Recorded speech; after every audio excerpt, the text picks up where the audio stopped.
No, You get your delivery. Does it actually make you think twice about ever ordering delivery again? I'm not ordering Uber Eats again. Because don't even think about just even this situation, but like the fact that you're handling your food. No. Also, how dumb can you be to not realize that lifts have cameras in them in this day and age? The one spot where you know, no matter where you are in the world, there's gonna be a camera is a lift. They literally just don't care. They must have been busting to take one real bad. I mean, ask the resident if you can come in for a honestly. That is a far better option. Or pee in McDonald's like a regular person. Stop being too logical. Gotta take a leak in the elevator. Oh, yeah.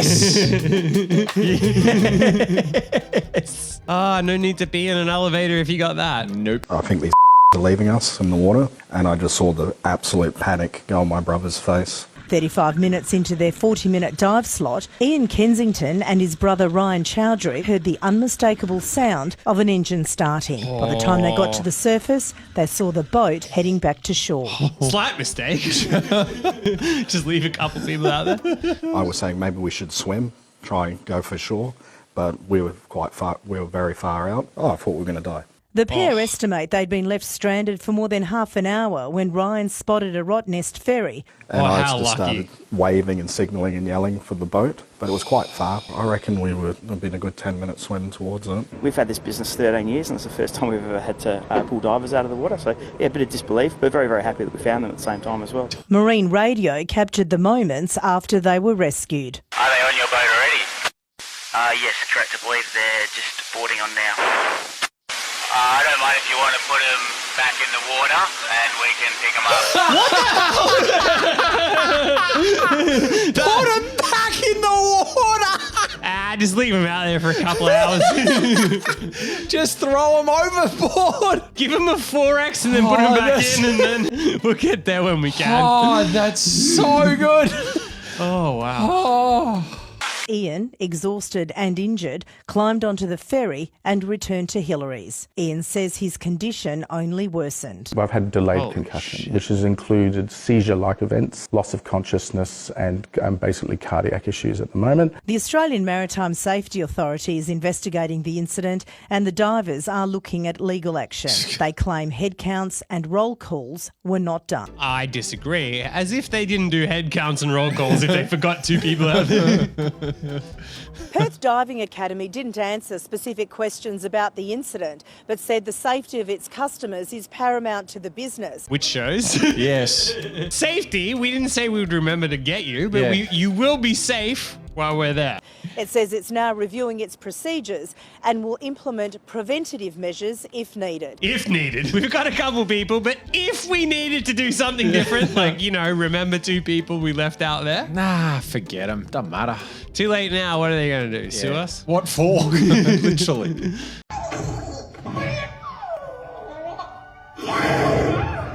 Chicken jockey. Oh, trust Ringwood to do this. It's just like, Wow. Holy, what the heck? this is like out of control. I'm trying to watch the movie. What the There's no point taking videos. That's where you're wrong, buddy. There is a lot of points to take videos. Oh, no. Bit of inappropriate language there from the young fella. That's not good enough. Just a little bit. Yeah, grow up. Yep. Yeah, just a standard Australian house.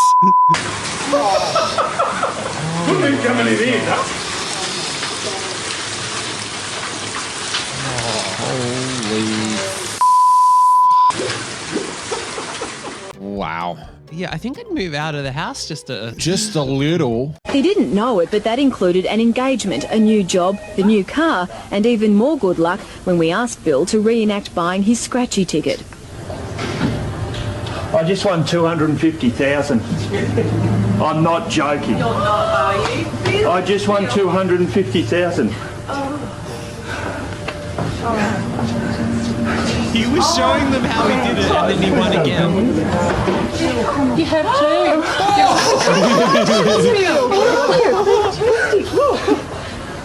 Oh, imagine she ran out with it. I think I'll have another heart attack. I won 250,000, honey. I have. That's so old that that's probably worth about $2 million now. I'm doing it twice. Yeah, I know. A bitter diplomatic battle could erupt over Vegemite. The Australian owner of a cafe chain in Toronto has been told by Canada's Food Inspection Agency to pull the jars from his shelves. The regulator saying the $9,000 shipment was non-compliant because the batch was found to have added restricted vitamins. Yep. Just Vegemite getting banned from Canada. What? That's disgraceful. You know, we forgive America for everything they've ever done. Let's go to war with Canada. Tariff them more. I have friends in Canada. You had friends in Canada. Correct. Mr. Anthony Albanese responding today. I stand with the Aussie cafe owner. I can confirm here today that I am pro-Vegemite.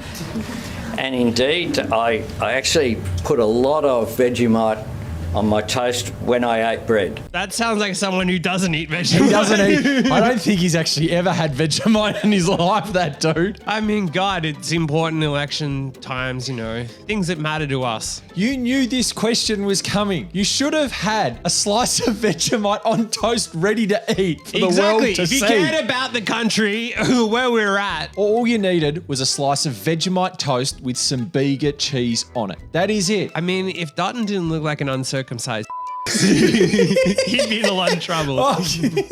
Brisbane drivers are on notice this morning to be careful while driving at night after dashcam footage emerged showing an unknown man trying to flag down a moving car. It happened at Sunnybank Hills. The man can be seen standing in the road, forcing the driver to swerve and do a right-hand turn to avoid the person. It comes at a time where the state is dealing with a crime wave with car theft, knife crime and violent home invasions soaring. Oh, what do you do in that situation? You either do what the bloke did, which was pull you in, get out of there, or you just run him over. Yeah. Well, I mean, yeah, what can you do? They're your only two options. It's a tiny bit of fabric that's got a lot of people talking. It's 2024. Do what you want. You know what? It's freedom.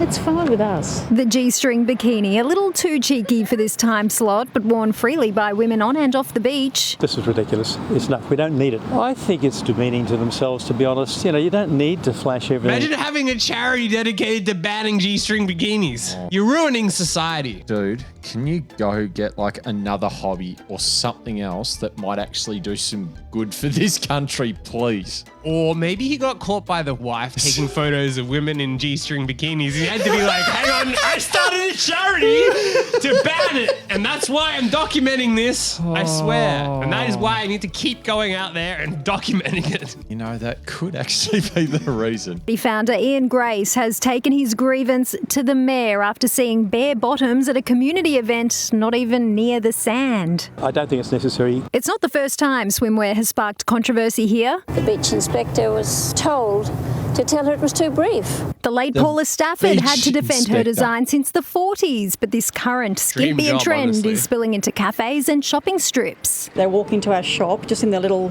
thong G-strings and you see the men there looking sideways, only breaking their necks. You're literally selling it though yourself. What are you talking about? She can't complain at all. Yeah, these disgusting buying my items that I sell. Yeah. An opinion about it, but when it comes to a ban, the Gold Coast Mayor is, perhaps wisely, staying out of it. I'm no expert in trying to say what's appropriate, it's not. I leave it to the state government. They're very keen. They've got keen eye on this matter. Until then. So does Marcus. We've got a very keen eye. So does that Gold Coast man. If you don't like it, then don't go to the Gold Coast. Yeah, Amanda Rebate, 7 News. Yeah, I mean, you could live anywhere else and be fine. Yes. UGG since 1974 has carried the UGG name for 50 years. But now we're being sued by Decker's Outdoor Corporation, an American footwear giant forcing the Aussie business to give the word UGG the boot. That's un-Australian. I knew there was a problem with America. Passengers on luxury train The Garn are usually accustomed to views of Australia's vast outback and indulgent dining.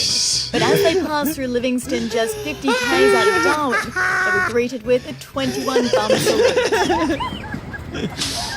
Oh, and they say Australia has no culture. Actually found out about the activity when he was a passenger on the train. They explained the originality of it, and it was poking fun at the politicians that were on that train 21 years ago, opening it up. So, let's poke fun at the politicians again and keep doing it. This cheeky tradition started back in 2004 with Mooners greeting the Garn with their backsides as the train first arrived in Darwin.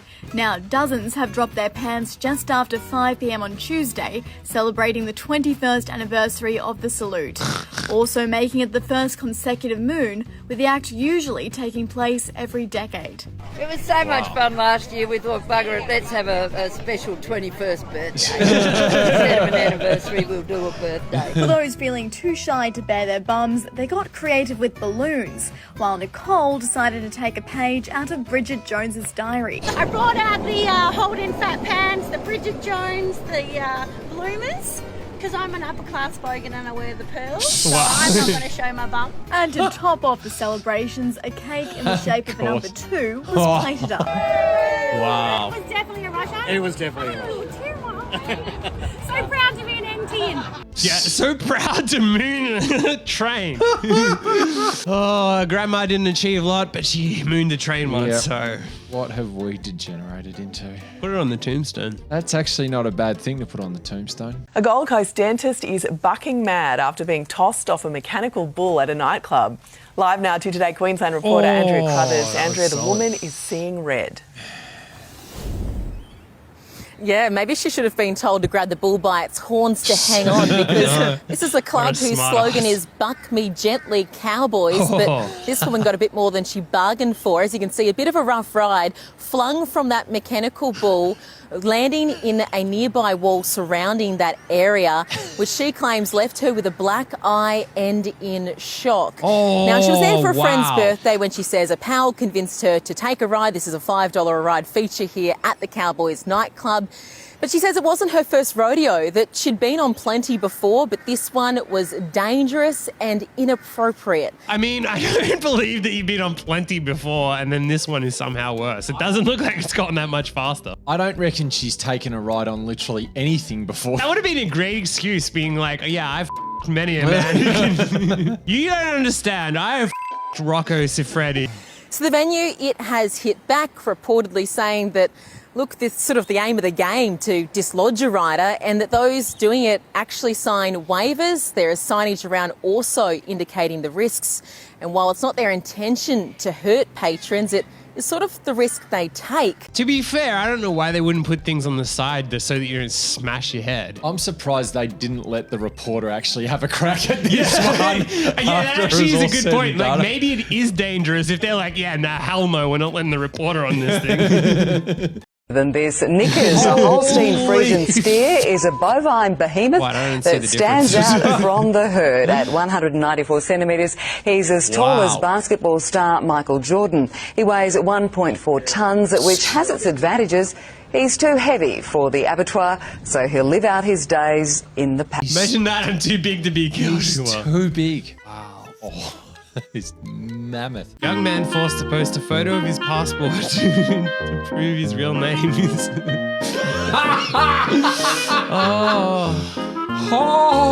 Oh, that's amazing. Probably a prestigious name in Vietnam too. Or bloke. Outside a Surfers Paradise nightclub, a group of friends are confronted by police. I'm so sorry for this. Drunk, they were denied entry to a venue and asked to leave. So you need to stand there, shut the f*** up and listen to me. Got it? I am now giving you a direction to leave Surfers Paradise. The intoxicated man proceeds to leave but is arrested and tormented. Are you going to listen now, buddy? Are you going to listen now? Yeah, yes, sir. Okay, yes, sir. He's asked to answer questions, but when he tries to speak... Shut up! Officer! Shut up! Officer! Shut up! Got it? Shut up. That's not fair. Stop talking. That's not fair. Stop talking or you're going to the watch house. Stop talking. Held in the police van for almost 20 minutes, he's eventually issued a public nuisance fine and released, but it doesn't end there. Leave. Telling the group to leave, the officer follows them along the street. Keep walking or you're going to the watch house now. Keep walking now. We're walking this way. Keep walking. You guys go back that way. Don't yell. Well, you're yelling at me. Don't yell. What are you doing? You people not listen. Idiots. We're walking away from you. Wow. You're under arrest too. Placing him in a lateral vascular neck restraint, a move used to knock someone unconscious. You're going to. Oh, yeah. Her as well. You're under arrest. What? Who do you think you are? Oh, wow. Payday time. Ching ching. Hey, stop walking. You literally do what the instructed to do and actually get arrested. Their growing popularity is bringing growing risk, says a Sydney city councillor. These dangerous giant cars have no place on our inner city streets. Larger, heavier, more polluting, argues the Greens' Matthew Thompson, now pushing for a penalty. Investigate ways that we could reduce or eliminate SUV ownership and driving in the inner city. One way... Eliminate SUV ownership in the inner city. Just no. That's going to be a great one. Oh, yeah. How are tradies going to work? No, he doesn't want people to do work or do anything in the inner city. He doesn't want people to provide services, maintain all the wonderful things that we have. No. No, I need my plumber on a bike. Yep, that's it. For council to triple parking charges for SUVs, oh my taking God. the current maximum $8.20 an hour rate to $24.60 an hour. Wow. Inspired by Paris, which last year did just that, to clamp down on the larger vehicles. And in a Melbourne council... I love that they show Range Rovers in Paris, and it's like in Australia, it's like all these Ford Rangers and stuff. I know. We want to transition over to smaller, environmentally friendly cars, or no cars. Cost of living. No cars, that's it, ban the cars. Yeah, ban the cars. The NRMA says... Absolutely not. It is a very effective way to once and for all kill off the city. After the Corolla, 9 of Australia's top 10 selling cars are SUVs. Frustration over their size and some of their drivers' parking abilities being shared on social media in recent years, but demand could even see Australia's parking space standard increased by 20 centimetres. They are popular in Australia. Sydney isn't Paris and Australia isn't France. Sydney Council will consider the idea on Monday. What a great way to put it. Australia isn't France. It's the most common sense I've heard out of anyone. How much did you eat? 37 tubs. His love of the chickpea spread saw him vow to eat his body mass in hummus in a year. He kept the tubs and made a suit of armour out of them. Wow. I shall be spreading the good word of hummus. The most refreshing and nourishing of all condiments across the land. Wow. Not all heroes wear capes. Some of them eat hummus. Yes. I reckon he's just asked for 2 schooners, Alex. Now, Frederick Check is his wonderful. ID. Yep. You can't underage drink if you're a magpie. Yeah, and if you're a magpie, make sure the publican only serves in 4X. Magpie has become one of the regulars at your pub. How did this all start? Oh, God. It all started like he'd come around here and then the cleaner just started feeding him. And then he decided he's going to get a bit more confident and start walking in and a lot of stuff like that. So, yeah, it sort of was the cleaner's fault that he starts coming here. Did yeah, Magpie definitely. swing by on grand final day by any chance, Alex? Say hello? Yeah, he actually pulled in right after the game just to rub it in. Comes in and does his little sing for us, so, yeah. How good is that? At least he's got He's there to standards. celebrate. Nothing a straight cat. Yeah, it's good for all those. Yeah, it's good for all the Magpie fans out there, but it was definitely a sore and sorry moment for us. Yeah, exactly, brother. Oh, yeah, they're in Brisbane. Way to rub it Yeah, in. he did a good job of rubbing it in. You better like, subscribe, comment, share this with everyone you know, watch every single video, or otherwise you're going to be trying to buy Vegemite in Canada and then Marcus is going to be standing next to you saying, spread it all over my face. Again.